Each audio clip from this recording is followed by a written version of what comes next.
They asked me to speak about humans. I told them no. Twice. The third time they sent a young officer named Preth to my door, and Preth had the look of someone who would stand there until the season changed, so I let him in. He sat across from me in my study and explained that the symposium needed someone who had actually been there, someone who had watched the conflict from close enough to smell it, someone who had come back changed.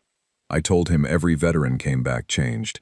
He said yes, but most veterans were willing to talk about it. I was not willing, but I went anyway.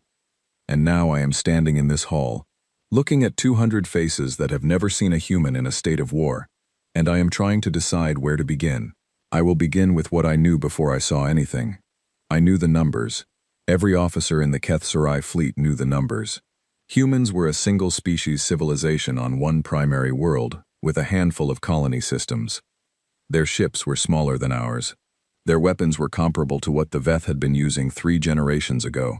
Their biology was soft and they required a narrow range of temperature and pressure to function. They were, by any reasonable military calculation, a manageable problem. I want you to hold that word in your mind. Manageable. I will come back to it. My name is Vethkul.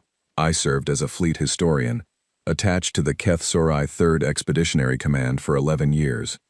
My job was to observe, record, and analyze. I was not a soldier. I was a witness. And it is as a witness that I tell you what I am about to tell you. The first time I understood that something was different, we were not even in direct contact with human forces. We were reviewing sensor logs from the Battle of the Cinder Shelf. It was the 3rd month of the conflict. The Cinder Shelf was a debris field surrounding a small, resource-poor moon. It had no strategic significance. Our commanders had moved through it as a transit corridor, expecting nothing. What they found was a human defensive position that should not have been there. I say it should not have been there because no rational military calculus would have placed it there. The Cinder Shelf had no value. Holding it accomplished nothing. Losing defenders there accomplished nothing except making the cost of crossing that corridor very high. The HFY 7th Transit Column entered the shelf expecting to pass through in 4 hours. They were still engaged 39 hours later. The humans defending that position were outnumbered by a ratio the analysts in our command center laughed at when they first read the report. They were operating on reduced supplies. Several of their larger ships had sustained damage before the engagement even began. By every measure we had, they should have pulled back within the first 10 hours. The corridor was not worth what they were spending to hold it. They did not pull back. I reviewed the sensor data in that briefing room, and I watched the pattern of human defensive movement, and I noticed something that the tactical officers had not flagged in their reports. The humans were not trying to hold the Cinder Shelf. They were studying us. Every position they retreated from was a position they had already extracted maximum information from. Every adjustment the HFY column made was answered within minutes, not hours. The humans were adapting in real time, and they were doing it faster than our commanders were issuing orders. One of the admirals in the room said, "They are stubborn." I looked at the data again. I said, "I do not think that is the right word." He asked what I thought the right word was. I said I did not have one yet. The column eventually pushed through. They had paid a cost that, on paper, seemed proportional. A transit corridor, some losses, mission accomplished. The debrief was calm. Someone made a joke about human persistence. People laughed. I did not laugh. I was looking at the final sensor frame before the humans disengaged, and I was looking at the formation they left behind. Not scattered, not broken. They had pulled back in order, and as they moved, they left behind a sensor ghost pattern that took our analysts 4 days to fully interpret. It was a map. The humans had spent 39 hours in an engagement they could not win, and while they were there, they had mapped everything that passed through that corridor. Every ship class, every weapon signature, every response time, every decision our commanders had made under pressure. They had not been defending the Cinder Shelf. They had been reading us. The admiral who had called them stubborn received my written analysis 3 days later. He sent back a note with 2 words on it: "Keep watching." I kept watching. There was a young officer in that briefing room, a general named Sova. He had come to the symposium today. He is sitting in the 3rd row, and he has not smiled since I started speaking. He was in that briefing room 11 years ago, and he heard the same joke everyone else heard. I watched him laugh. He is not laughing now. That is how most of these stories begin. Someone laughing, and then, a little later, someone not laughing anymore. The second thing I want to tell you happened 4 months after the Cinder Shelf. By that point, our command had engaged human forces in 9 separate theaters. We were winning most of them, in the sense that we held more territory at the end of each engagement than we had at the beginning. The numbers looked good. The projections looked good. I remember sitting in the operations center and watching the projections, and feeling something I could not name. A kind of wrongness, like looking at a very clean report, and knowing the person who wrote it had left something out. I pulled the casualty ratios for every engagement, ours versus theirs. The numbers were not what they should have been. We were winning. But each time we won, we were spending more than the last time. Not dramatically. Not enough to cause alarm. Just a small increment, each engagement, trending in a direction that no one had drawn a line through yet, because each individual data point looked acceptable. I drew the line. I brought the chart to my commanding officer, a senior historian named Vel Takari, and I put it on the table between us without saying anything. She looked at it for a long time. Then she looked at me. She said, "Have you shown this to Fleet Command?" I said I had not. I said I wanted to make sure I was reading it correctly first. She looked at the chart again. She said, "You are reading it correctly." She said it very quietly. I took the chart to Fleet Command the next morning. The admiral who received it studied it for less than a minute, then told me that individual trend analysis over 9 engagements was statistically premature, and that I should continue my observation duties and submit my findings in the standard quarterly report. I submitted my findings in the standard quarterly report. 6 months later, the trend was no longer subtle. By then, everyone could see the line I had drawn. By then, it was too late to pretend the line did not matter. That is the end of what I need to tell you about the beginning. I want to take a short pause here because some of you look like you want to ask questions, and I can tell from the way General Sova is gripping the arm of his chair that he is trying to decide whether to say something. I will save everyone the trouble. Yes, we underestimated them. Yes, the early analysis was wrong. Yes, the people who dismissed the warning signs had reasons that seemed rational at the time. They always do. That is not the interesting part of this story. The interesting part is what the humans were doing while we were busy underestimating them. That is what the next part of this evening is about. So I ask you to stay in your seats, and to perhaps set down whatever you are drinking, because the story I am about to tell you involves a concept that does not have a clean translation in any language I am aware of. The humans call it a war game, and when I first heard it explained, I laughed. I want you to remember that I laughed. I had been laughing at the wrong things for a long time, before I understood what was in front of me. The war game. I learned about it in the 7th month of the conflict, when a Keth Sorai intelligence unit captured a human logistics depot near the edge of the Reach. It was a small depot. Nothing remarkable about it except the documents inside. The documents were simulations, hundreds of them. Models of battles that had not happened yet. Models of battles the humans expected to lose. Models of every failure they could imagine, run again and again, until someone had found a way to survive each one. They were studying their own worst days before those days arrived. The intelligence officer who briefed us called it contingency planning. He said all advanced militaries did it to some degree. I asked him to show me the depth of what the humans had done. He was quiet for a moment. Then he said, "They simulated us better than we simulated ourselves." Let me tell you about the strangling of the Reach. By the 7th month, the Keth Sorai 3rd Expeditionary Fleet had pushed deep into what should have been a favorable position. We held the forward stations. We had established supply lines through 12 transit corridors. Our admirals were pleased. I was not pleased. I had been reading human movement patterns for 7 months, and I had begun to recognize something in the way they pulled back. They did not pull back the way a defeated force pulls back. They pulled back the way a tide pulls back. You know what happens after a tide pulls back. The humans did not try to match us in direct fleet engagement. They had done the math, and they knew they could not win that fight. Not yet.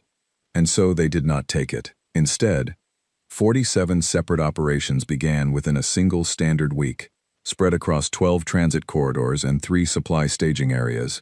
Small ships, fast ships, crews of 8, 10, 12. They hit supply convoys. They disrupted fuel transfer stations. They did not try to destroy anything permanently. They just made every single supply run cost more time than it should have. A half-day delay here. A rerouted convoy there. A fuel station offline for maintenance because of a very precise and very inconvenient technical fault. Our admirals were not worried. They called it harassment. I went back to the depot documents we had captured. I looked at the simulations the humans had run. One of the simulations was called, in their language, something that translates loosely as the patient hand. I read it 3 times. It was us. They had built a model of the HFY logistical system, identified every point where a small delay would compound into a larger delay, mapped the cascade, and then planned 47 simultaneous operations that would trigger that cascade over a period of several months. They had not planned to defeat us in battle. They had planned to make us unable to fight. I brought this analysis to Fleet Command. I was told that the forward supply situation was adequate, and that the human harassment operations were being handled. I was told this by an admiral who had just received a logistics report showing fuel reserves in 3 forward stations at 60% of standard. 2 months later, those same stations were at 22%. There was a morning I will not forget. I was in the operations center when the report came in from Admiral Govan, commanding the forward fleet. He was requesting an emergency fuel transfer. He had planned an offensive operation for that week, and the fuel was not there to execute it. The room went quiet in a way that rooms go quiet when everyone understands something at the same moment. Our offensive was not canceled. It was simply postponed while we resolved the supply situation. The humans gave us 4 days to begin resolving it. On the 5th day, they hit 3 of our rear supply convoys at the same time. I want to explain something about what I saw in the weeks that followed, because I think it is the most important thing I can tell you about how humans fight. Our commanders began making decisions under pressure, and when HFY commanders make decisions under pressure, there is a pattern. We prioritize the most recent threat. We respond to what is in front of us. It is not a flaw, exactly. It is a habit. We are very good at managing immediate problems. The humans had planned for that habit. Every action they took in that period was designed to produce a specific reaction from us. They would strike a convoy. We would redirect escort ships to protect convoys, which meant fewer ships watching the transit corridors, which allowed smaller human vessels to move resupply to their own forward positions, which meant their forces in areas we thought we had pressured were actually being quietly reinforced. I started keeping a separate log. I tracked every human action and the HFY response it produced, and after 6 weeks I could see the shape of it. Not chaos, not a series of separate decisions. One plan. A single plan running across 47 simultaneous threads, and we had been executing it for them by responding exactly the way they had expected us to respond. A junior analyst named Corvin was working alongside me during that period. He was 20 years old, and he had never seen a conflict before this one. He sat next to me one evening looking at my log and he said, very quietly, "They wrote the orders we were going to give before we gave them." I told him that was not quite right. He asked what was right. I said, "They did not write our orders. They wrote the conditions that would cause us to write our orders. There is a difference." He thought about that. Then he said, "That is worse." I told him yes. It was considerably worse. At this point in the symposium, someone in the back row laughed. A short, uncomfortable sound. I looked in that direction. The laughter stopped. I did not say anything about it. I simply continued. "There is a human officer I want to tell you about. I never met her in person. I only know her through the reports and the testimony of people who encountered her. Her name was Ellen Marsh, and she commanded a logistics coordination unit during the strangling of the Reach. She was not a combat commander. She was an administrator. Her job was to move supplies, plan routes, and make sure the right materials were in the right places at the right times. In the HFY system, logistics officers are not considered prestigious. They are important. We know they are important, but they are not the officers whose names get recorded in the histories. The admirals get the names. The fleet commanders. The people who give the orders in battle. Ellen Marsh was running 47 operations simultaneously. From a station the size of a medium transport ship, she had a staff of 31 people. She was sleeping, by all accounts, approximately 4 hours a night. When one of our escort sweeps found her station and destroyed it, the 47 operations did not stop. They continued without interruption for another 11 days before our analysts figured out what had happened. She had distributed every piece of the plan to every unit before the station was hit. Not because she had predicted the attack on her specific station, because she had run a war game that predicted an attack on a station like hers, and she had built the plan so that no single point of failure could stop it. We found her secondary command post 8 weeks later. It was on a converted mining vessel. She had set it up the day after her first station was destroyed. I asked the intelligence officer who found the secondary post what condition it was in. He said it looked like it had been operating continuously, like she had simply moved and kept working. He said there was a photograph on her desk, a child and a garden. He said she had clearly taken it with her when she evacuated. I do not know why that detail stayed with me, perhaps because it made her real in a way the reports had not. She was not a concept. She was a person who moved from one burning building to the next, and she kept her daughter's photograph because she intended to go home to that pet daughter when this was over. She did go home. I checked. She survived the war. I hope the garden was still there. Now I want to tell you what happened to the HFY forward fleet when the fuel situation became critical. We did not have the reserves to execute our planned offensive. Our admirals debated. Some argued for a modified operation. Some argued for pulling back to consolidate supply lines. The debate lasted 11 days. In those 11 days, the humans did not attack us directly. They waited. Our intelligence units reported this as a positive sign. Human forces are not pressing their advantage. It was in 3 separate briefings. 3 times, someone looked at the fact that the humans were not attacking us and concluded it meant they were not ready to attack us. I submitted a note suggesting an alternative explanation. The note said, or, they are letting us run out of time. The note was filed. 17 days after the supply crisis became critical, the HFY forward fleet received orders to begin a staged withdrawal to more defensible supply positions. It was the first time in the conflict that we had moved backward. The humans did not pursue aggressively. They did not need to. They had already achieved what they wanted. We were in positions we had chosen for ourselves, but those positions had been shaped by every action the humans had taken over the previous 4 months. We were where they had arranged for us to be. I remember standing in the operations center as the withdrawal orders went out, and feeling something that I had felt once before, a long time ago. When I was studying ancient game theory in my academic training, the feeling of watching someone lose a game and only understanding the losing move in the last moment, when all the earlier moves had seemed perfectly reasonable. General Sova is looking at me. He was in the operations center that day. He knows this part of the story. He has never, to my knowledge, spoken about it publicly. I am speaking about it now because the people in this room need to understand that the supply crisis was not bad luck. It was not a failure of individual commanders. It was the intended outcome of a plan that had been designed and executed by a logistics officer, working from a converted mining vessel, who kept her daughter's photograph on her desk, and who had already modeled every way her plan might fail before she began. That is what humans do. That is what they were doing while we were busy feeling confident about the numbers. I want to pause here. I am going to drink some water, and then I am going to tell you about a garrison that held for 19 months, and a concept that does not translate into any language I have ever studied. They call it, in English, the word that means not giving up when giving up is the only sensible thing to do. I am going to need a few seconds to find the right way to say this, because the word they use is simple, and the thing it describes is not simple at all. It is the thing that scared me more than any weapon I ever saw, more than the fleet engagements, more than the supply collapse, more than any of it.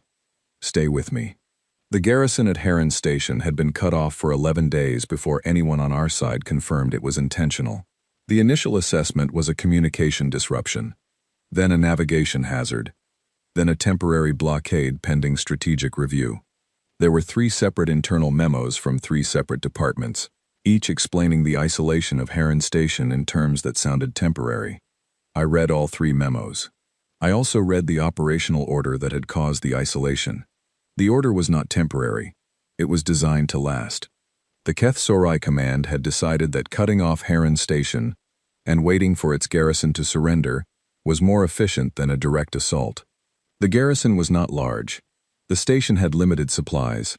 The math was simple. The garrison would run low on essentials.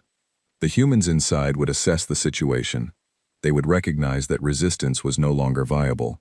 They would request terms. We would wait. They would ask. We would answer. The matter would be resolved with minimal cost. That was the plan. The garrison held for 19 months. I am going to say that again, because the first time I read it in the report, I read it twice myself. 19 months. A garrison with limited supplies, cut off from resupply, surrounded, with no reasonable expectation of relief, held for 19 months. Our analysts ran 3 separate assessments in that period.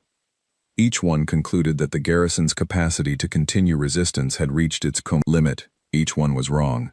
In the 9th month, our command sent a communication offering generous surrender terms: food, medical treatment, safe return. The offer was, by all accounts, legitimate and fair. The garrison commander, a man named Owen Price, sent back a reply that was 4 sentences long. I memorized it. He said the garrison had received the offer. He said the garrison had discussed it. He said the garrison had voted. He said the vote was unanimous, and that they would let us know if that changed. That was all. I showed the reply to my senior officer at the time, a woman named Vel Takari, who had been with the Expeditionary Command since the beginning. She read it twice. Then she said something I have thought about many times since. She said, "They voted." I said yes. She said, "Under those conditions, they held a vote." I said yes. She put the paper down. She did not say anything else for a while. I understood what was strange about it. In the HFY military structure, decisions under extreme conditions come from command authority. A commander assesses, decides, and the unit follows. It is efficient. It is logical. When resources are critically low and survival is uncertain, a single point of decision-making is faster and clearer than consultation. The humans had called a meeting, not because Owen Price lacked authority. He had full command authority over that garrison. He could have replied on his own. He chose to ask every person under his command what they wanted to do, and then he did what they decided. I spent a long time thinking about why. It was not until much later that I understood it. When you ask people what they want to do, and they choose to keep fighting, they own that choice. It is not something imposed on them. It is not an order they are following because they must. It is a decision they made for themselves. And a person who has chosen to do something, who has claimed ownership of that choice, is a fundamentally different force than a person who has been told to do it. Owen Price did not need his garrison to follow his orders.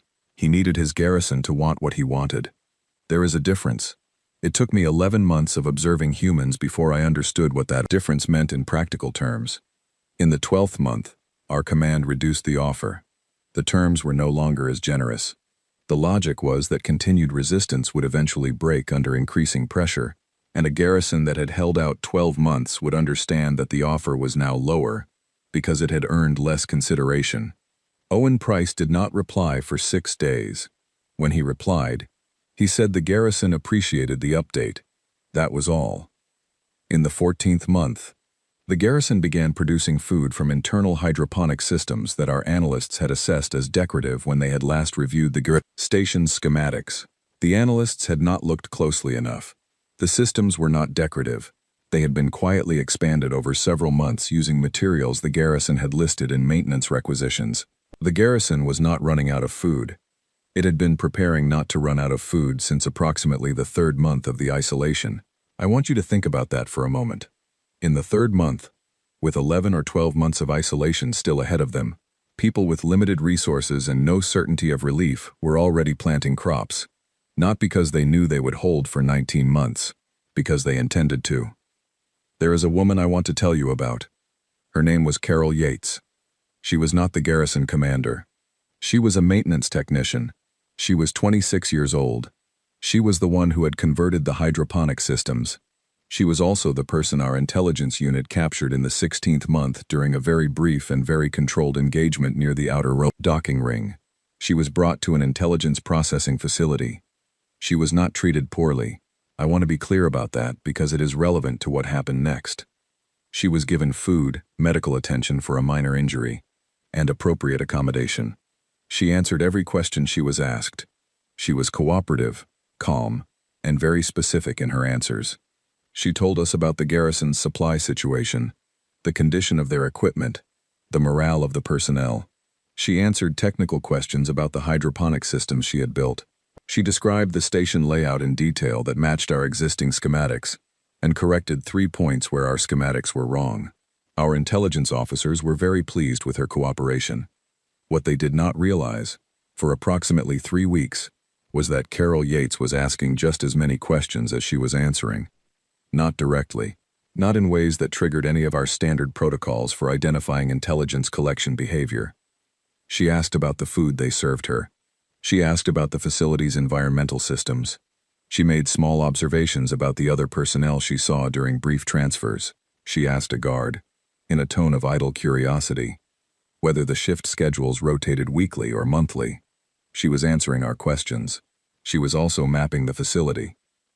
In the 18th month of the garrison's isolation, a relief force reached Heron Station.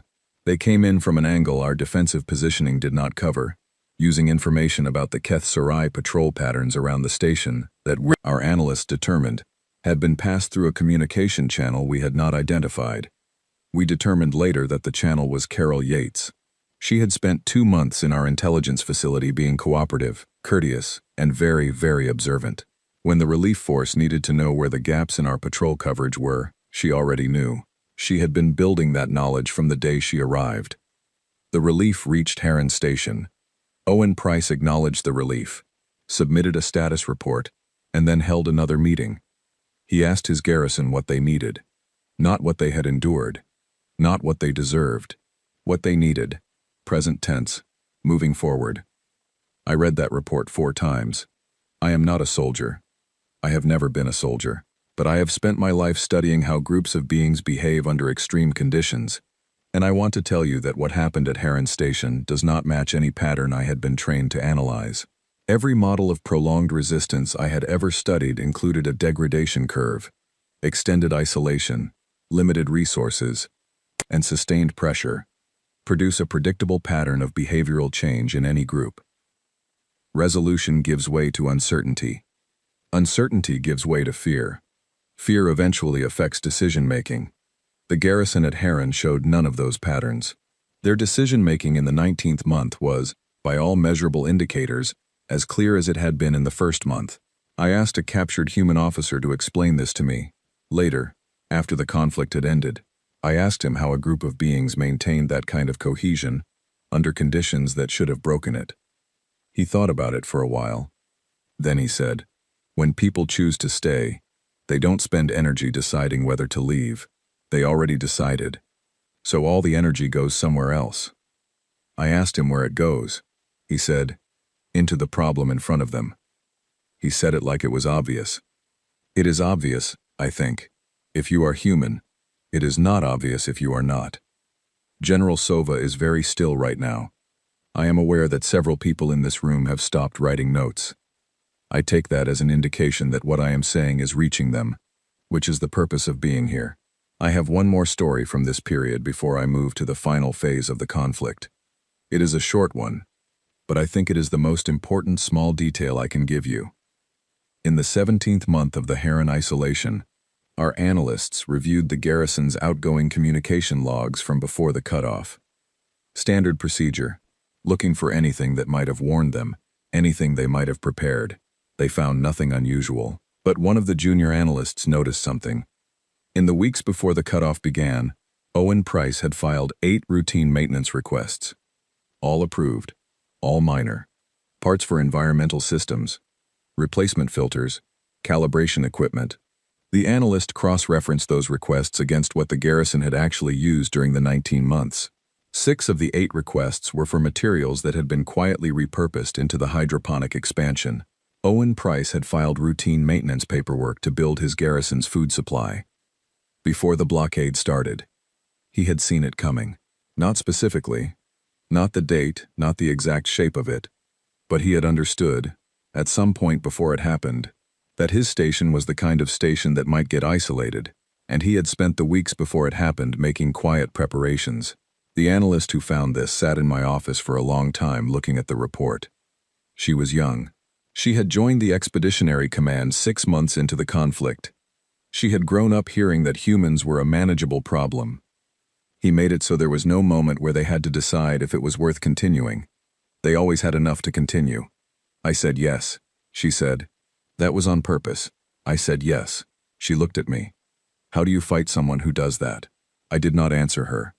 Not because I did not have thoughts on the matter, but because I was not sure the answer was the kind of thing she needed to hear at that moment. I will answer it now. For this room. Because I think you are ready to hear it. You do not fight someone like that. You talk to them. And that brings me to the part of this story that I have told the fewest people, because it is the part that is the hardest to explain, and because it is the part where I have to admit something that took me a long time to admit. When the war ended, I was not relieved. I was unsettled. Let me tell you why. The war did not end with a final great engagement. I think many of you, from the histories you have read, imagine a moment of decisive battle, followed by the laying down of arms. That is how we record conflicts in our tradition.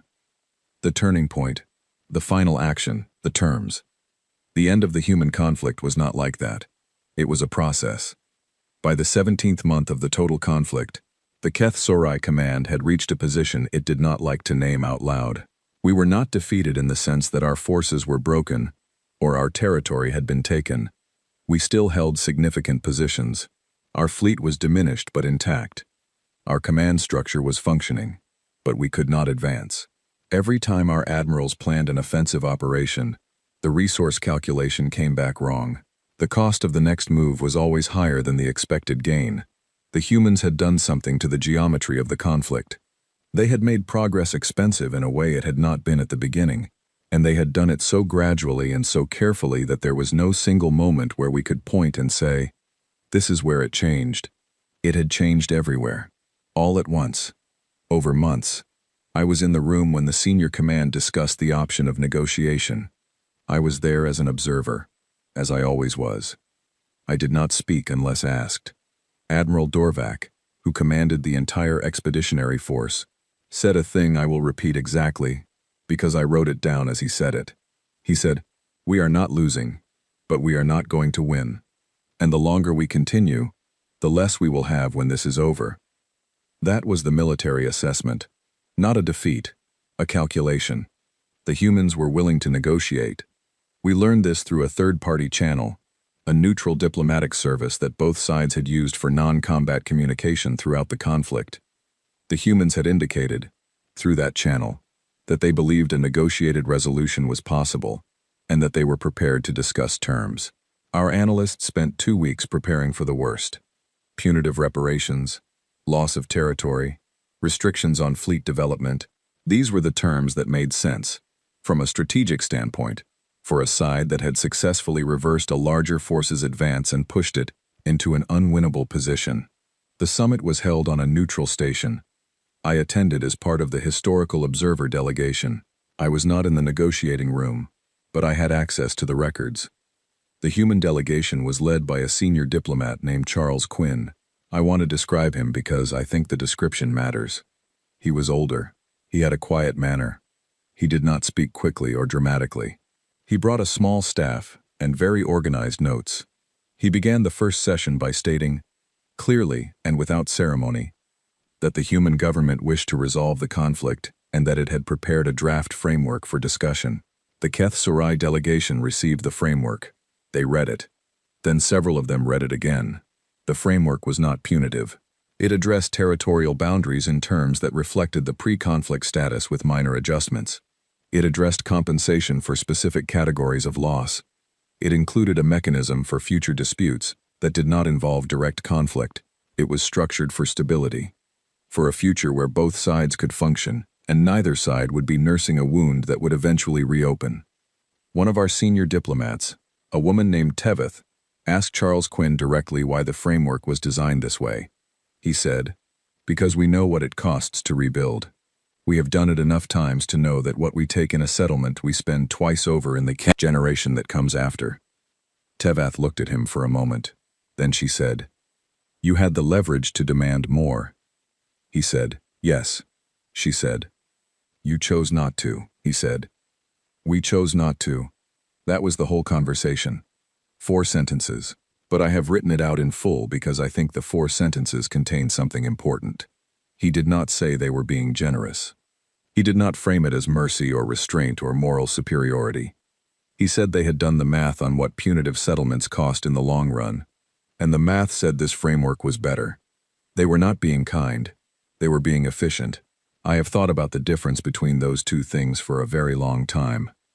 After the first day of talks, I was standing on an observation deck looking out at the station's exterior lights. A human officer came and stood near me. Not one of the diplomats. She was part of the security delegation. Her name was Laura Finch, and she had, I learned later, served in 2 of the major engagements during the conflict. She did not speak about the war. She talked about her daughter, who was learning a musical instrument. She talked about her garden, which she had apparently let become somewhat wild during the conflict, and was looking forward to reclaiming. She talked about a type of bread that was specific to her home region, that she had not eaten in 2 years. I listened. I did not say very much. I was watching her while she spoke. She was not performing normalcy. She was not making conversation to fill silence, or to put me at ease, or to demonstrate something. She was simply talking about the things she was looking forward to, because those things were real to her, and the conversation was an appropriate place to mention them. The war was not what she was talking about. The war, for her, was behind her. It was a thing she had done that was now over, and she had set it aside the way you set aside a task you have finished, and she was already oriented toward the next part of her life. I stood on that observation deck and felt something that I did not fully understand until much later. I had spent nearly 2 years studying humans in conflict. I had watched them plan, adapt, endure, and innovate.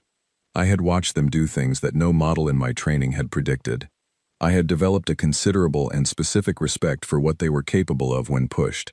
And standing next to Laura Finch while she talked about bread, I understood something that the conflict itself had not quite made clear. The war had been an interruption, not for every human perhaps, not in a simple sense, but in the sense that mattered most. The war had been a problem they had handled. They had oriented toward it with everything they had, solved it to the extent it could be solved, and were now reorienting toward the things that were actually central to their lives. Their daughter, their garden, their bread. They had fought a war with such totality of focus and such efficiency of effort that they had come out the other side still knowing exactly who they were and what they wanted. I had been observing them for 2 years, and I had not seen that coming. The settlement was signed 4 days later. It was implemented without significant dispute. The mechanisms it established have functioned, as of this evening, for 11 years. I left the summit on a transport heading back to Keth Sarai space, and I sat in my cabin and wrote for a long time. Not a report, not an analysis. I wrote what I had seen, and what I thought it meant, and what I still did not understand. I filled 43 pages. I still have them. They are not published. They may never be. But I read them occasionally, when someone asks me to speak at a symposium about humans, and I want to remind myself of the specific texture of the confusion I felt on that transport. Because confusion is the honest word. I had watched them fight. I had watched them endure. I had watched them negotiate with clarity and restraint. I had watched Laura Finch talk about bread, and I still was not sure I understood them. I am still not sure I understand them. That uncertainty is, I think, the most accurate thing I can tell you. I want to be honest with you about something before I close. When I agreed to come here tonight, I thought I was going to tell you a set of interesting military stories. I have told interesting military stories before. They tend to have a comfortable shape. A problem, an escalation, a resolution. Lessons that can be written down and applied. I do not think what I have told you tonight fits that shape. What I have told you is closer to a series of moments where I was wrong, or where the people around me were wrong, or where an entire analytical framework turned out to be insufficient. And I have told you those moments not to suggest that we were foolish or careless, because we were neither. We were experienced, careful, and working with the best information we had. We were simply not prepared for the specific thing in front of us. The question this room wants answered, I suspect, is some version of how do we prepare for humans?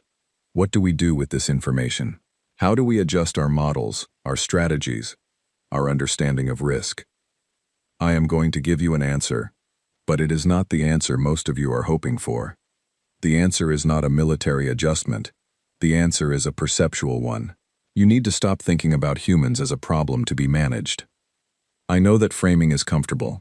I know it is how we are trained to think about security concerns, especially smaller ones, especially ones that seemed, at the beginning, to fit a manageable profile.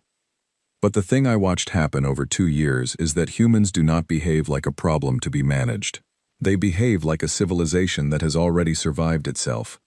They have been through things, internally, in their own history, that would have ended most species. They have fought wars among themselves that destroyed entire regions of their own world. They have made catastrophic errors and rebuilt from them. They have developed and discarded ideologies, economic systems, governing structures, at a pace and scale that is genuinely unusual. And they came out of all of it intact. Scarred, certainly, changed, but with their fundamental character unbroken. When you have survived that kind of internal history, an external conflict is a problem you have category experience with. Not the specific details, but the shape of it. The requirement to hold together under pressure, to adapt faster than the pressure changes, to keep going when going is the only option. They have practiced that. On themselves. For centuries. Carol Yates mapping an intelligence facility while answering questions cooperatively. Ellen Marsh setting up a secondary command post the day after her first one was gone. Owen Price filing maintenance requests for crops before the blockade started. Laura Finch talking about bread the day after the peace was signed. These are not exceptional humans. I want to be very clear about that, because I have heard people say, after hearing stories like these, that humans simply have exceptional individuals who perform in extreme circumstances. They do have exceptional individuals. Every civilization does. But Carol Yates was a maintenance technician. Ellen Marsh was a logistics officer. Owen Price was a garrison commander of a station that no one had considered strategically significant. Laura Finch was a security escort at a peace summit.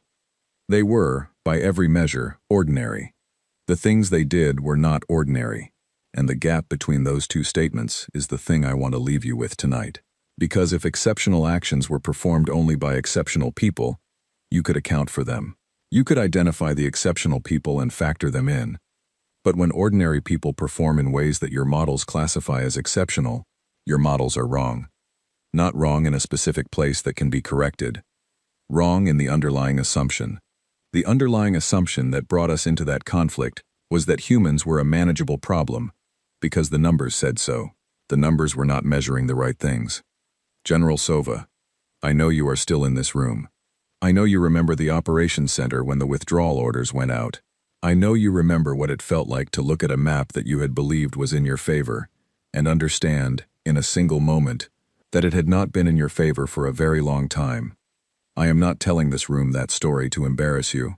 I am telling it because you understand something that the people who were not there do not understand. You understand that the realization did not come with a loud noise. It came quietly. It came as a result of reading a report and doing a calculation and looking at a line on a chart that had been trending in a direction that seemed small until it did not seem small anymore. It is always quiet when it changes. That is the thing that did not make it into the official histories. The official histories describe battles, engagements, turning points with dates attached to them. They are accurate in their details and they are wrong in their impression, because they make the conflict look like a series of decisive moments when what it actually was, from the inside, was a slow and continuous process of understanding, arriving too late. I do not tell these stories to frighten you. I understand that is how some of you are receiving them, and that is natural. Fear is a reasonable initial response, but fear is not what I am asking you to carry out of this room. What I am asking you to carry out is something closer to precision, A precise understanding of what you are dealing with. Not an inflated understanding. Not a mythologized one. The humans themselves would be the first to tell you they are not invincible, that they make errors, that they have limits. They do have limits. I have seen those limits. They get tired, they get frightened, they make bad decisions under certain conditions. They are not a species without weakness, but their response to their own weaknesses is the part that matters. When they get tired, they build systems that function while they sleep. When they get frightened, they hold votes about what to do with the fear. When they make bad decisions, they run simulations of the bad decision afterward and build the lesson into the next plan.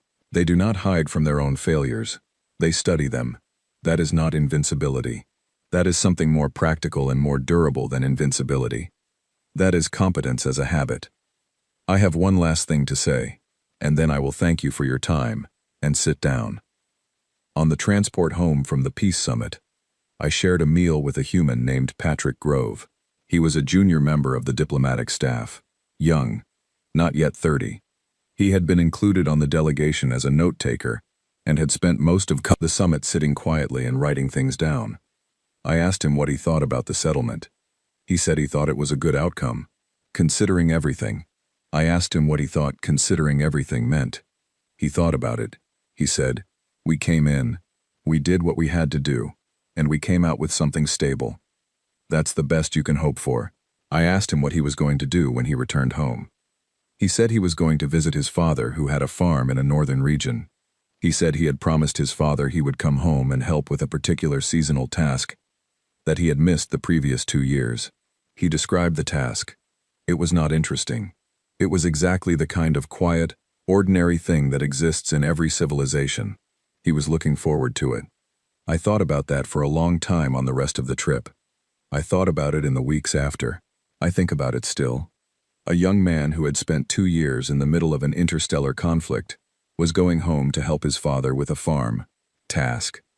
Not because the war had left him empty and he was retreating to something simple. Because that farm task was part of a life that had been waiting for him, and now he was going back to it. The war had interrupted his life, and he was going back to his life. I realized, sitting in that transport, that this was perhaps the most specific thing I could say about humans that no report or analysis had ever quite captured. They have lives that wars interrupt. Most civilizations I have studied develop at various points, cultures in which conflict becomes central. It shapes identity. It shapes self-understanding. A people that has fought many wars often comes to organize itself around that fact.